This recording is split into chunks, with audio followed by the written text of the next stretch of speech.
Il y avait une bonne ambiance, hein. Tout le monde travaillait dans de bonnes conditions, hein. Il y avait une bonne ambiance. Hein. On n'aurait jamais pensé ça.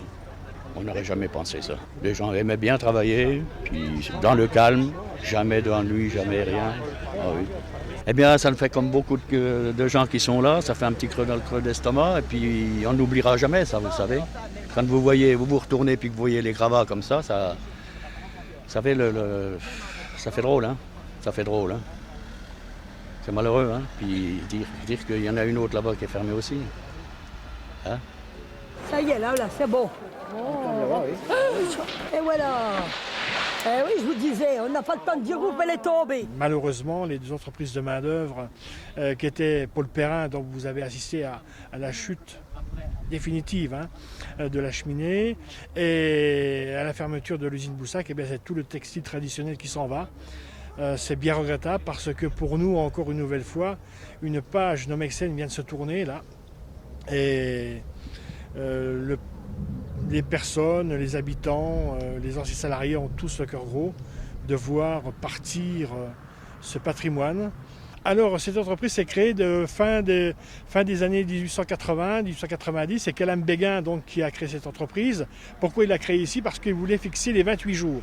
Alors, qui étaient les 28 jours? Les 28 jours, c'était des salariés qui avaient des contrats de 4 semaines. Donc 4 semaines. Et ils allaient de ville en ville. Ils commençaient Charmes, Vincennes, Nomexy, Niéton et tout ça.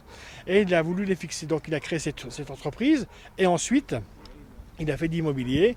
En 1902 ou 1903, c'est donc le grand chirurgien de Nancy, Alexis Vautrin, qui a donc créé une société financière, qui a donc repris cette entreprise et il l'a donc mis en gérance par Paul Perrin. Paul Perrin s'est agrandi, ça a compté jusqu'à 853 salariés dans les meilleurs moments. Elle a été détruite, cette entreprise, en 1940 par l'aviation ennemie. Elle a été reconstruite en 1947, ça a duré jusqu'en 1952.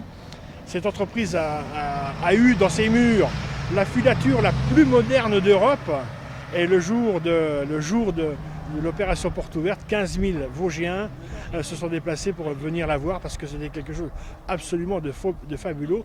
C'était la première fois qu'on voyait des robots en action. Et cette filature a très très bien marché. Et puis ensuite, il y a eu d'autres épisodes très douloureux.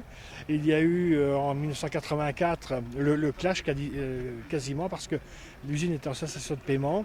Les communes de Nomexy et de Châtel se sont portées caution suite à l'intervention de Philippe Séguin qui était ministre en ce temps-là. Et ensuite, eh bien, ça a duré jusqu'en 1996 et c'est sous l'épisode Simon Bigard que cette entreprise a fermé définitivement les portes. Paul Perrin, c'était un fleuron, il ne faut pas l'oublier, de l'industrie textile vosgienne et lorraine. Paul Perrin était spécialisé surtout dans les crus et dans le lin. Alors voilà pourquoi ça a disparu, quoi. On nous a laissé vraiment tomber. Hein.